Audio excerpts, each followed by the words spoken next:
சிங்கப்பூர்ல வாங்கலாமா இல்ல இந்தியால வாங்கலாமா? என்னோட ட்ரோன் வீடியோ பார்த்ததுல இருந்தே நிறைய பேர் கேக்குற ஒரு கேள்வி, ட்ரோனோட சிங்கப்பூர் பிரைஸ் என்ன, ட்ரோனோட இந்தியாவோட பிரைஸ் என்ன அப்படின்றதுதான். நான் ஒரு சீரியஸாவே இதை கொண்டு போறாங்க. நம்ம இப்ப பார்க்க போறது DJIயோட Mavic 4 Pro. வேர்ல்ட்ல பெஸ்ட் கேமரா இருக்க ட்ரோன்ஸ்ல இந்த கேமரா தான் நம்பர் 1. இதுல மொத்தம் 3 கேமரா இருக்கு, 3 சென்சார் இருக்கு. நீங்க ரொம்ப ப்ரொஃபஷனலா ட்ரோன் யூஸ் பண்ணணும்னு நினைக்கிறவங்க இந்த ட்ரோன் நான் உங்களுக்கு ப்ரிஃபர் பண்ணுவேன். இந்த ட்ரோனோட சிங்கப்பூர் பிரைஸ் என்னன்னு பாத்தீங்கன்னா $2,800.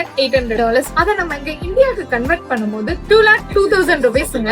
சோ இதுல ஸ்டாண்டர்டா இருக்கிறதுனால நமக்கு என்னென்ன இருக்குன்னு பாத்தீங்கன்னா rod controller and then 1 adapter 1 battery. அடுத்து பாத்தீங்கன்னா ஃப்ளை மோட் காம்போ. இந்த ஃப்ளை மோட் காம்போல உங்களுக்கு rod and 3 charger and adapter and then ட்ரோனோட RC கண்ட்ரோலர். இந்த காம்போவோட சிங்கப்பூர் பிரைஸ் என்னன்னு பாத்தீங்கன்னா $3,410 வருது. அதே இந்தியாவுக்கு நீங்க கன்வெர்ட் பண்ணி பார்க்கும்போது 2,45,000 ரூபீஸ் வருதுங்க. இந்த கிரியேட்டர் காம்போல பாத்தீங்கன்னா RC Pro 2 கண்ட்ரோலர் சும்மா பார்க்கிறதுக்கே சூப்பரா இருக்குங்க. குவாலிட்டி எல்லாமே நல்ல அட்டகாசமா கொடுத்திருக்காங்க. இது கூட நமக்கு பவர் அடாப்டரும் வருது. 3 பேட்டரி அண்ட் சார்ஜஸ் இது ரெண்டுமே கொடுத்திருக்காங்க. இந்த காம்போவோட சிங்கப்பூர் பிரைஸ் என்னன்னு பாத்தீங்கன்னா $4,420 வருது. அதுவே இந்தியாவுக்கு நம்ம கன்வெர்ட் பண்ணும்போது 3,20,000 ரூபீஸ் வருதுங்க. நீங்க இந்த ட்ரோன் வாங்கணும்னு நினைச்சீங்கனாலும் சரி, இந்த மாதிரி ட்ரோன் வேணும்னு நினைக்கிற உங்களோட ஃப்ரெண்ட்ஸுக்கும் இந்த வீடியோவை மறக்காம ஷேர் பண்ணிடுங்க.